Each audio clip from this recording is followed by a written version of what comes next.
Hey, welcome back to Daybreak. We've got a treat for you today. Major Mary Holmes is in here to talk about the Salvation Army and what they do here as far as the religious services, things like that. Mary, thanks for being here. Thank you. Thank you for having us. Yeah. Well, let's talk about a little bit about what you do at the Salvation Army. It seems like you have a very personal thing that you do here with some of the folks there at the Salvation Army. I'm the pastor at the local Salvation Army, and I do the services on Sunday, just like in any other church. We have morning worship and Sunday school. At the Salvation Army, we do have some youth character building programs, and that's open to anybody in the community, very much like Girl Scouts, Brownies, and Boy Scouts, where they work on badges. But we do have a spiritual emphasis to the when we work on the badges. We try to show them how they can be more like the Lord, or you know, bring them to the Lord through that. Yeah. We also have some women's programs where it's just a time of learning for women and fellowship for women. And just things like that. We would try to bring them closer to the Lord, or to know the Lord if they don't know the Lord. It seems like a very personal thing to have a spiritual connection, especially with some of the work that y'all do at Salvation Army. You're not only working on maybe physical or mental health, but spiritual health seems to be a very important thing. How does that help people that you help there at the Salvation Army?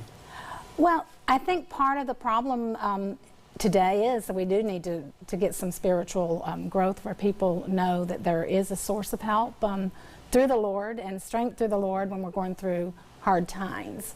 Mm-hmm. And for our young people today, I think they need that connection as they're growing up to enable them to be better persons. And of course, we try to make it rounded, so it's not just spiritual, but where they learn, you know, things that they can do, but with spiritual emphasis. And I guess through those badges and through that character development, both, well, I guess the children are in the badges, but you're trying to develop the character overall, and I guess part of that is the spiritual part of it. It's good to see that the badges can be sort of a physical benchmark for that, I guess you could say, right? Yes.